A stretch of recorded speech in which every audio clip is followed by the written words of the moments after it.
Ladies and gentlemen, welcome back to the channel. Sorry, this video is posted a little bit late. I had trouble getting a good match to show you in the early access Tier 7 French alternate line destroyer L'Aventurier, which did not really exist. I want to get that right out of the way. The history of the ship per Wargaming. Blah, blah, blah. The Spanish Civil War highlighted the heightened threat to ships posed by aviation. So in the late 30s and early 40s, consideration was given to reworking the Leigh Hardy project to enhance the power of the air defense systems.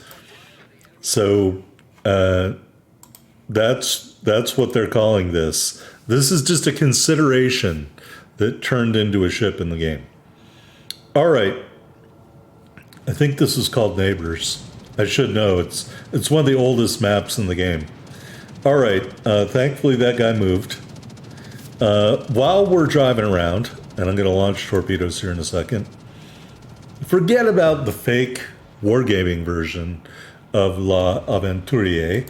Let's talk about the real destroyer named Aventurier. The Aventurier class destroyers were a group of 4 destroyers built during the early 1910s. Originally ordered by Argentina, they were taken over by the French Navy when the First World War began in August of 1914, completed with French armament and renamed. As designed, they had 4 individual 100mm guns, 1 47mm AA gun, and 4 individual 450mm torpedo tubes. The names of the destroyers were Opinionatre, Aventurier, Temeraire, and Intrepide. So really nice. The last destroyer, Intrepide, was broken up in 1938. So clearly they left as much of an impression on the French people as they did on everyone else. All right, here's an Otago B. He got really damaged by lots of other people. We're going to pick him off here because we got lucky. And we got lots of smoke screens, lots of speed boosts with this build. Whether you decide to copy my build or not, that's up to you. But use your speed boosts early and often, because I don't really think you can use more than 3 in a match. There's no overtime. So, I mean, the speed boost runs, I want to say, for 144 seconds, and it has a 144-second reload. So right there is, 288 seconds. So basically that's like 5 minutes, a little less than 5 minutes. So, yeah, I mean, I don't think you can use them all. We'll talk about it later at the commander screen, but I could see not selecting Give Me Speed, which I did for this build. All right, something else I need to prepare you for. I don't think these are really good destroyers. And I say that as someone who basically plays about half of my matches in destroyers. The rest is mostly battleships, a little bit of aircraft carriers, and an even smaller amount of cruisers. I don't think these are really good destroyers. And I say that because when you look at the original French destroyers, you're talking about fast destroyers. They're big, but they're very fast. They have really damaging guns with pretty good ballistics. Not Russian ballistics, but they're still pretty good. They do a ton of damage. And the torpedoes do a ton of damage, like 18, 19K at the top tier, depending on your build, your commander level, and stuff like that. So in exchange, you don't have any AA, but at least you're fast. That's your AA. Despite the terrible nerfs Wargaming did to go all out, at least you're a damage dealer, and you're fast. These destroyers are slow. They're slow. They're a little bit more concealable. The guns aren't as good. The torpedoes do way less damage, about 5k less damage per torpedo, max damage. And you get a teeny bit of AA. Most of the other ones don't have any AA. When I say any, they have the same as a normal French destroyer, which is an AA rating of 9. This one might have an AA rating in the low 20s. I'm just not sure that's a worthy trade-off. A little more concealment, smoke screens. The torps don't do a lot of damage, even though they can set fires, at least when I'm playing them. And I played some games with Robin LaFierce, the gunboat commander, and I didn't have better games with him. So, in my opinion, for destroyers to do damage, largely dependent on either teammates helping you see them when you're farming damage from inside a smoke screen, or torps, and low damage torps aren't going to get it done by and large. So you have to do everything in these destroyers to have a good match. We're going to do everything. When I say everything, we got a kill, we've got a solo base cap. We're going to mostly do a bunch of base caps and add in some damage and get lucky. So yeah, I prefer the regular French line to these. Those 139s are really nice guns. They can stand up to cruisers, not with the effectiveness of the German 150s, but almost as good. They do a ton of damage. These guns do a little less damage than that. They're only 130s. I'm not going to dig up the stats of the other guns. Maybe I will. But I just don't think that they do as much AP. They don't have the capabilities of those other guns, in my opinion. Let's go into WoW's Build Legends. These ships probably aren't even in here. I don't even know why I'm doing this. Oh, God. We ended up on Wargaming's website. Well, that's not going to give me any information at all. All right. So we're going to go to ships. We're going to go to France. Are they even in here? Yes, they are in here. Well, that is nice. So we're going to pull La Aventurier and we're going to pull Le Fantasque. Le Fantasque has 5 139 millimeter guns. The AP damage 2950. The HE damage 2200. It doesn't give the built-in stats that we get in the game anymore, like the armor pen and stuff like that. These 130s, 2400 AP damage, 1950 HE damage. So a definite downturn. So this is what I'm saying. The guns aren't as good. The torpedoes definitely aren't as good. You get some concealment depending on your build. You get a little bit of AA in this destroyer only. And I just don't think that trade-off is worth it. You do way more damage. You're much faster in the other destroyers. That gives you a lot more flexibility to move across the battlefield. You just got to manage your concealment in the other destroyers. If a carrier wants to take you out, the enhanced AA, I'm making finger quotes in the air, the enhanced AA that Ouija says this thing considerationally had isn't going to do anything to prevent you from getting your ship pushed in by a good carrier commander. It's not. It's not. The difference between 9 and 23 is when it's a 9 rating, the guy manning the AA guns is drunk because he knows he's going to die. When it's a 23, he hasn't gotten the ability to get to the grog yet.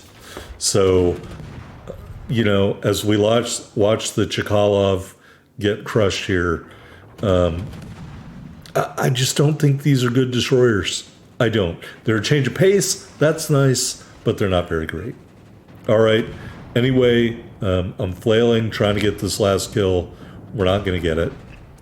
We will get a nice hand job medal for our troubles. I'd hardly talked about the match at all. Just bitched about these destroyers the entire time. All right, here we are on the victory screen. Devastating strike. Oh, that was when I I smacked that Jaeger in that Jaeger versus La Aventurier battle. That was pretty cool, you gotta admit. 35,790 total damage.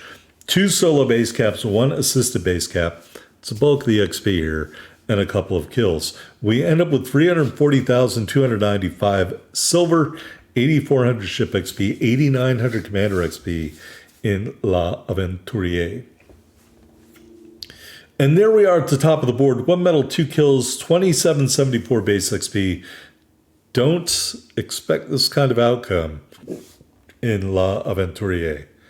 Good game to the 7 provinces commander, whose name I can't figure out because it's all dots. Anyway, let's go back into the port and take a look at this ship in early access. All right, taking a look at the mods. Main battery mod 2. Propulsion mod 2.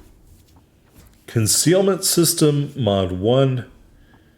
And main battery mod 3. Your mileage may vary on all those. As you can see, the ship is fully upgraded. You got HE, AP, and those incendiary torpedoes, which didn't seem to set a lot of fires for me. Unlimited damage control party, 4 charges of the smoke generator, and as discussed, 4 charges of the engine boost. You may not need all those. Just one man's opinion. All right, Epic Ship XP Booster was in effect, as well as the Common Battle Booster for Speed, Standard Permanent Camouflage, and the Early Adopter Flag. Taking a look at the specs, 15,030 hit points with our build and a 37% fire resistance. I'm not going to say it's more or less than the base value. Presumably you have a cerebral cortex. You can figure out that orange means it's down from the base value and green means it's up. 11 kilometer main battery range with our build, 6.3 second reload, and a shell grouping value of 2. The gun arrangement is 3x2 twin 130 millimeter turrets. HE shells, 2018 max damage with a 9% fire chance. They pen 22 millimeters of armor. AP shells, 2400 max damage. They pen 207 millimeters at point blank range, 52 millimeters at max range. And as you've guessed by now, the armor penetration value of the HE shells is the fuse arming threshold for the armor piercing shells on just about every destroyer I've seen here. All right, 3 triple tube launchers. The range is 11 kilometers. They boost for 7 kilometers of that range. That's down from 8.2, and that's a big deal, I think, with this build. Torpedo speed is slightly increased, 65 kilometers, at launch, and 100 knots, and 100 knots when they've reached the max boost distance. Reload in 115 seconds. With all these destroyers, fire setting chances 100 at launch and 400 at the max range.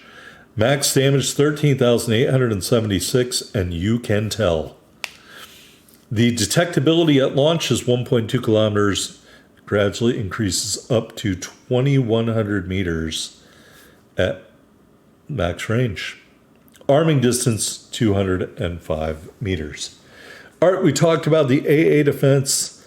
The best AA are these considered notional 37 millimeter 4x2 gun emplacements, which didn't really exist, only in someone's napkin. All right, max speed 36 knots because the speed boost flag. So these destroyers are slow. 620 meter turning circle, 3.9 second rudder shift time is absolutely nothing to write home about either. So slow, not maneuverable. Yeah, I just don't think it's worth it. Concealment 4.9 on the surface with this build, 2.6 from the air, 2.5 when firing from smoke. I had to play 29 matches to bring you this match. Most kills by way of torpedoes. We're averaging half of 1 kill and 35.5k damage per match. I did have a match where I did 92k damage. It was lots of fires, but I finished so far down the board that that's why you're not seeing that one, because it was nothing special in terms of the XP that we got. So that is the dirty truth about La Aventurier. All right, onto the commander screen. All right, nothing special in the armor viewer. This stuff's all technically true. Commander Philippe Aboino, we're using preset 2. Eric Bay and Deng Shichang as our inspirations. Base trait, a slight, majorly nerfed increase in HE shell damage. Contact is imminent in row number 1. Fragile threat in row number 2. Perceptive in row number 3. The unique skill, which is pretty valuable for these destroyers, the Trident Gambit, reduces the boost distance and reduces the reload time after the first launch, and then every third torpedo launched after that, in exchange for a longer main battery reload. And as discussed, Give Me Speed gives you a couple extra speed boost charges. I think 3 would be a happy medium, but you aren't going to use all 4, in my opinion. So if you want an unstoppable, I really couldn't blame you. But you do have smoke screens, so you don't really need that as badly as you do in the regular French destroyers. Anyway, that's what I think. I want to hear your comments below. Thanks.